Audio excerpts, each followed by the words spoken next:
Morning in Appalachia began like any other. A thin veil of mist stretched across the mountain slopes. Tall trees stood motionless, as if long accustomed to witnessing everything pass by in silence. The narrow road leading into the forest remained open. No barriers, no warning signs. Only a heavy stillness hanging in the air. In mountain towns like this, people are used to knowing each other by name, used to the familiar sound of the same cars passing by each morning, used to greeting one another with a brief nod, small but meaningful enough to be recognized. Life here does not rush, and because of that, even the slightest change becomes noticeable. Yet on that morning, no one realized that something had quietly slipped off its familiar course.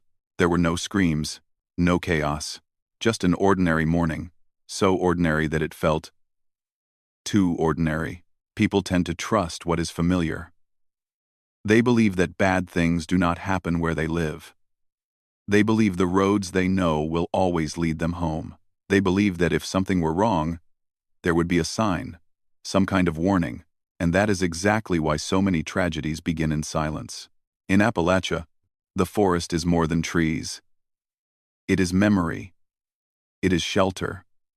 But it is also a place that can swallow every trace of a human life, if it chooses to. A single footstep entering the woods may echo clearly, yet the path back out sometimes leaves no sound at all. That day, within this peaceful setting, a woman stepped away from her familiar life.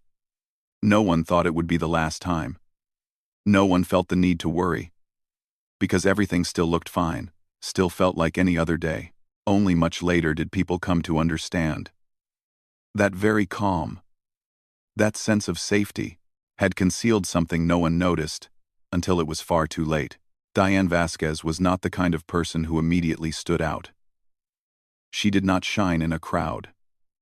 She did not seek attention. Diane's life moved quietly and steadily, mirroring the gentle rhythm of the small town she called home. Every morning, Diane woke early.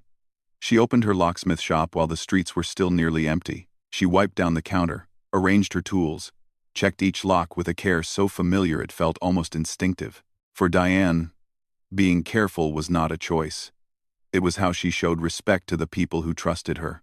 In this town, people knew Diane as someone reliable. When a lock jammed in the middle of the night, when someone stood shivering outside a door they could not open, she was the person they thought of. Diane did not ask many questions. She simply did her job, quietly and responsibly. To her family, Diane was the daughter who always remembered to call home, always to say she had arrived safely, that the day had passed just like any other. The calls were short, sometimes just a few sentences, but they were enough to let someone on the other end of the line sleep without worry. Diane did not dream of grand things. She wanted stability, honest work, a familiar home, and peaceful evenings after long days. That is why, when people speak of Diane Vasquez, they do not think first of a victim. They think of a person, an ordinary woman, living among ordinary moments, and it is that very ordinariness that makes Diane's disappearance more painful than anything else, because no one prepares themselves to lose someone like her, someone who was always there, always came home, and never gave anyone a reason to worry. The call came on a morning that seemed unremarkable. The phone vibrated within the familiar space of the shop. Diane glanced at the screen and answered, the same way she had done hundreds of times before. On the other end was a man. His voice was low and steady, never rushed. He introduced himself as Warren Hask. He said the lock on his cabin door was broken.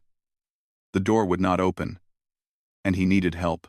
There was nothing to make Diane suspicious. This was her work. Calls from strangers. Small requests that sounded harmless. Fix a lock. Help someone return to their own space. But when the address was mentioned, everything seemed to slow. Dry Creek Road, a road deep in the forest. Few houses, few passers-by. A place where cell service often dropped, where even completing a phone call could be difficult. A place not everyone in town was willing to go to alone. Diane's coworker overheard. He looked up, repeated the address, then spoke quietly, just loud enough for her to hear. That place is far. Are you sure? Diane was silent for a few seconds. It was not hesitation, just her habit of thinking before she spoke.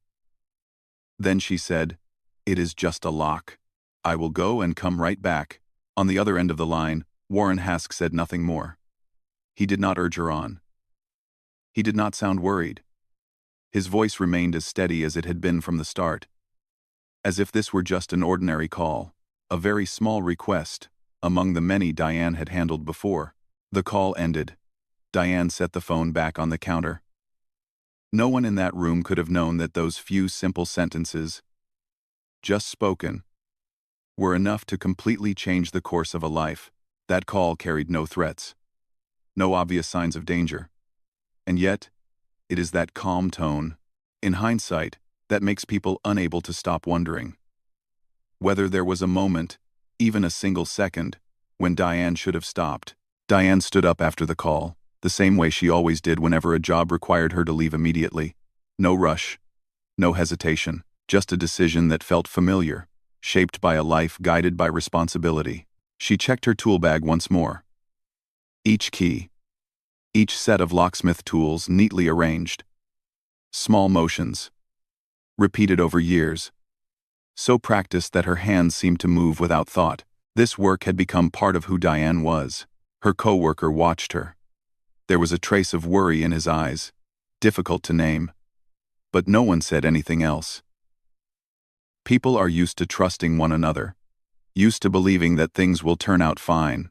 Before leaving the shop, Diane took out her phone and called her mother. A short call. Her voice was as gentle as always. "Mom, I have to go a bit far for work. I might be home late. I will call you later." On the other end of the line, her mother gave a familiar reminder. "Drive carefully, sweetheart." Diane smiled, even though no one could see it, and ended the call. It was not a farewell, just a ritual of care repeated every day. Something they had done for years, without ever thinking that this time would be different. Diane locked the shop. The metal door slid down with a soft echo along the quiet street. The car started, rolled away from what was familiar. No one waved goodbye. No moment felt important enough to remember. She drove toward Dry Creek Road, a place she rarely had reason to visit. The mountains rose silently on both sides. The forest grew thicker. The air felt strangely still. In Diane's mind, this was only another job. A lock that needed fixing. A person waiting for a door to be opened. She did not know that with every mile passing beneath her wheels, she was moving farther away from the life she knew. The decision was made lightly, without drama, without sorrow. And yet, it is that simplicity that later leaves people aching. Because sometimes, tragedy does not begin with a clear mistake. It begins with a choice that feels right, familiar, and deeply human. Dry Creek Road appeared after a long bend. The road was narrow, covered in gravel, winding through old forest that had stood there for decades. The deeper Diane drove, the more the world behind her faded, giving way to a near absolute stillness. Her phone signal began to weaken. The bars on the screen vanished one by one. For some, that would have been reason enough to turn back. But for Diane, it was only a small detail. She was used to distant roads, used to finishing the job and returning home safely. The car slowed. On both sides, dense trees blocked the sunlight. The space grew dim, even though it was still daytime. Wind moved through the leaves, creating a steady rustling sound, like whispers without meaning. In places like this, the forest is more than nature. It is distance. It is separation between a person and the outside world. Once you enter, every trace can be easily swallowed. Diane kept her eyes on the road.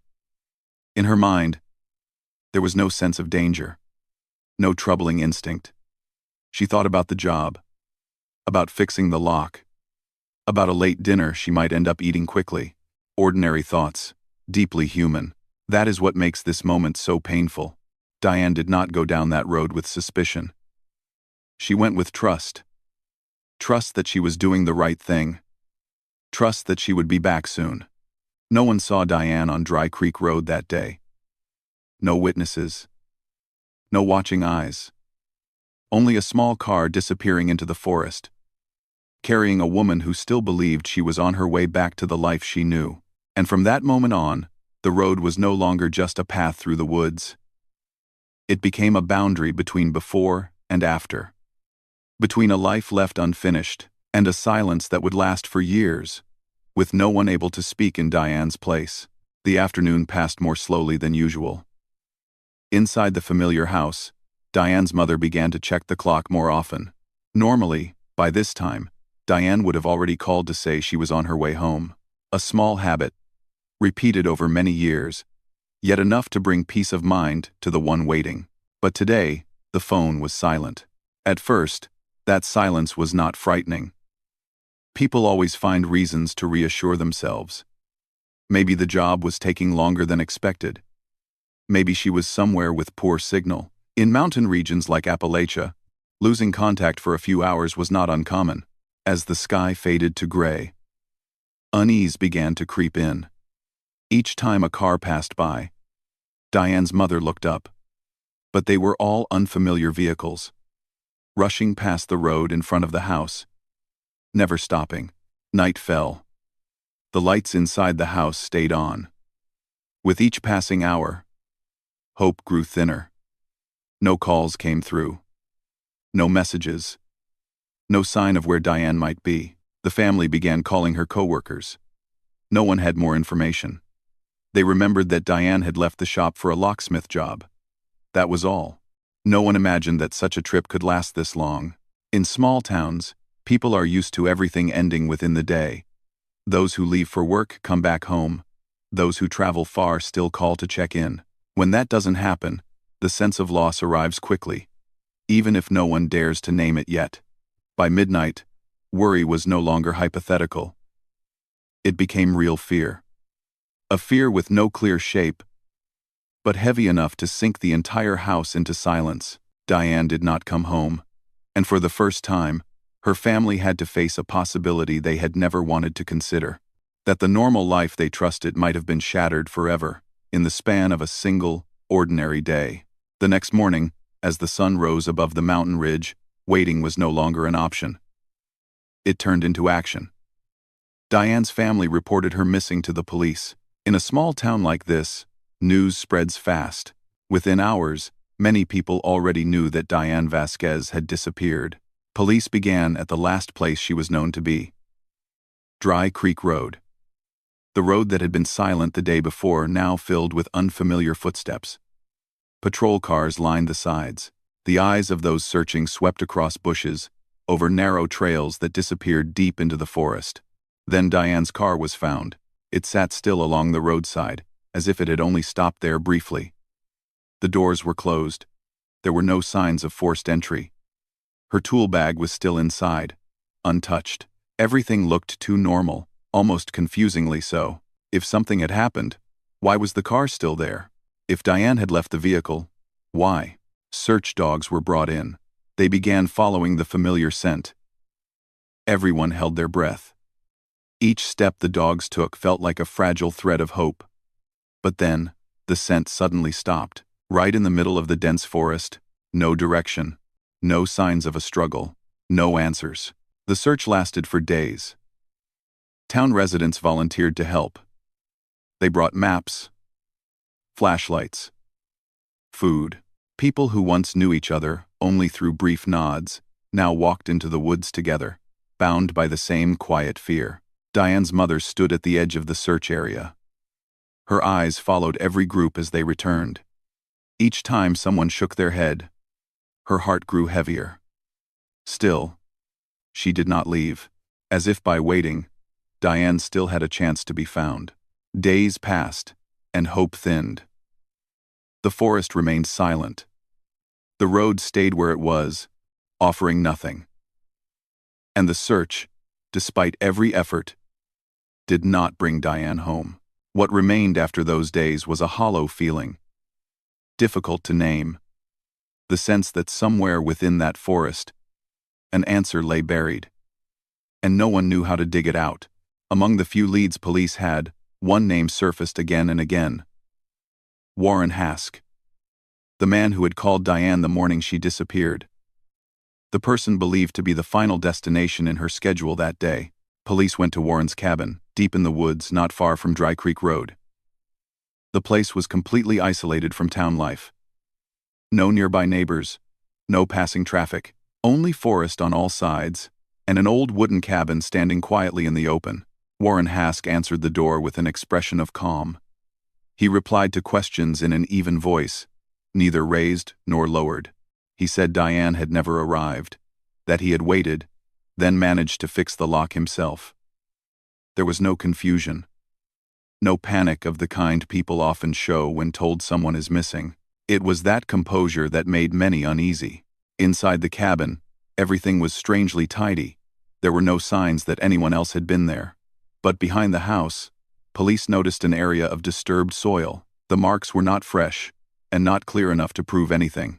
Warren explained that he had dug there to repair a water pipe, a reason that sounded plausible. In remote places like this, people often handle such work on their own.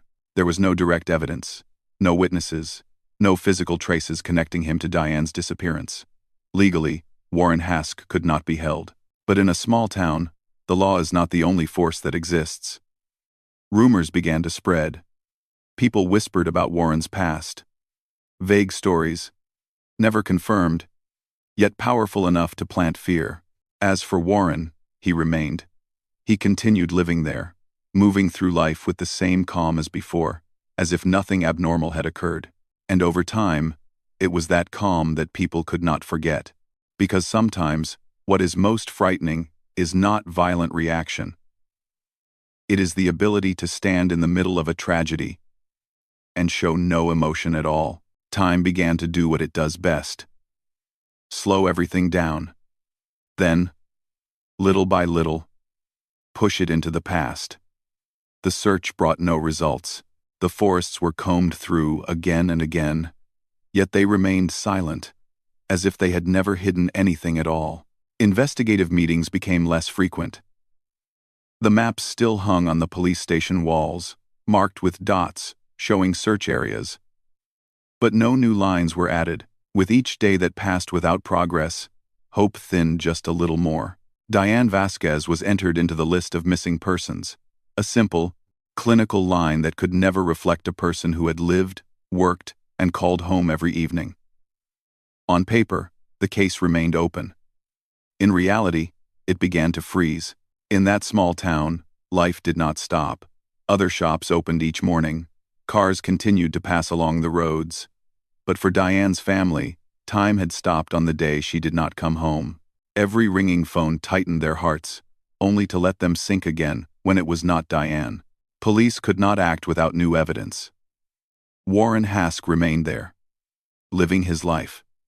And that helplessness, over time, became a shared burden. No one said it out loud, but everyone understood that some truth lay buried very deep. The case slowly turned into an old story, one told whenever someone new moved into town, told more softly, more slowly, as if afraid of waking the pain of those who had carried it for years. And eventually, people stopped asking where Diane went. They began to ask something else instead: whether the truth would ever find its way back on its own, or whether it would remain buried alongside the years that had passed, cold and without answers. As others slowly returned to their lives, there was one person who could not. Diane's mother continued to live within the rhythm of the day her daughter did not come home. For her, the years that followed were only an extension of an evening that never truly ended. Each morning, she woke and looked out at the road in front of the house, a habit done without thought. As if by watching long enough, she might see the familiar car appear at the far end of the street. Some days, she stood there for a very long time, doing nothing, just waiting. The house remained exactly as Diane had left it, shoes neatly placed by the door. Small, everyday items Diane once used still resting where they belonged. Touching them felt like admitting that her daughter would not return, and she was not ready for that. Every evening, as darkness settled in, she turned on the porch light. A small glow, not bright enough to light the whole road, but enough to show the way in. She believed that if Diane came home at night, she would see that light. She would know the house was still waiting. Many people told her to let go, to accept what had happened. But for a mother, letting go of hope means letting go of her child. And that is impossible. She was not waiting for a miracle. She was waiting for an answer. Any answer at all. As the years passed, the pain did not disappear. It only changed its shape, growing quieter and heavier. Every holiday, every empty chair at the table reminded her that someone had never come home. Diane's mother did not seek attention. She stayed. She kept the porch light on every night. She held on to the fragile belief that one day, the silence would break, and her daughter, somehow, would no longer be forgotten. Time continued to move on, indifferent to what had been left behind. 19 years after Diane disappeared, Dry Creek Road was no longer the remote, forgotten path it once was. Plans to expand traffic were approved. Heavy machinery arrived. The sound of engines echoed through a forest long accustomed to silence. For many, it was just a project, a necessary change. But for those who had lived with Diane's story, a quiet unease returned. As if something beneath that soil had never truly been touched. The workers followed their routine, digging, leveling ground. None of them thought they were standing on a place once tied to a human tragedy. To them, it was only earth and stone, inert, without memory. But memory does not disappear simply because people stop talking about it. It stays, waiting, patient. Somewhere else, Diane's mother still turned on the porch light every night. That light had burned for nearly 2 decades. No one reminded her to hold on to hope anymore. Yet she had never turned it off, because if there was one thing she believed, it was this: the truth, sooner or later, always finds its way back. And then, amid the heavy roar of excavation equipment in the forest, no one knew that a very small moment was about to happen. A moment that would force 19 years of silence to speak, because some secrets, no matter how deeply they are buried, can never remain hidden beneath the soil of time forever. That morning began like any other shift. The sky was overcast. The ground was damp. An excavator moved slowly along the slope near Dry Creek Road. The steel blade cut deep into the red earth that had lain undisturbed for nearly 20 years, until it struck something that was not soil or stone. The workers stopped the machine, climbed down, bent closer to look. In the mud lay a piece of old fabric, torn and darkened by time. Beside it was something pale, rigid. No one needed to say a word. Everyone understood what that moment meant. The construction site fell silent. The machines shut down completely. The area was sealed off. Police arrived. Layers of soil were removed, slowly, carefully, as if no one wanted to harm what was gradually being revealed.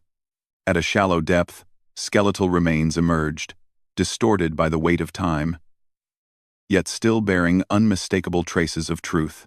Bindings at the wrists, at the ankles, familiar tools belonging to a locksmith. Every detail whispered the same story, one that no one had dared to speak aloud for 19 years. When a brass key ring was lifted from the earth, engraved with the name of Diane's small locksmith shop, doubt no longer existed. She had been here, all this time. Beneath the very road people had once walked, searched, and eventually abandoned. Elsewhere, an elderly mother received the call. There was no miracle, no lingering hope, only a truth that was painful, but whole. Her daughter had been found. The truth had finally surfaced. Without noise, without justification, it stood there quietly, forcing everyone to face it. And from that moment on, 19 years of silence officially came to an end. Diane was lifted from the earth in near complete silence. There were no cries of joy, no celebrations, only lowered faces, aware that this was not a miracle, but the end of a wait that had lasted far too long. The remains were carefully arranged, placed into protective bags the way one handles something fragile. Time had worn away the shape of who she once was, yet Diane was undeniably there, no longer a name on a missing persons list, no longer a faded photograph on an old flyer. She had returned to her identity. Inside the examination room, each detail was matched: age, height, familiar belongings. And then, the engraving on a small keyring closed every remaining doubt. A human life cannot be mistaken. The news spread throughout Blount County. Those who had joined the search years earlier quietly nodded.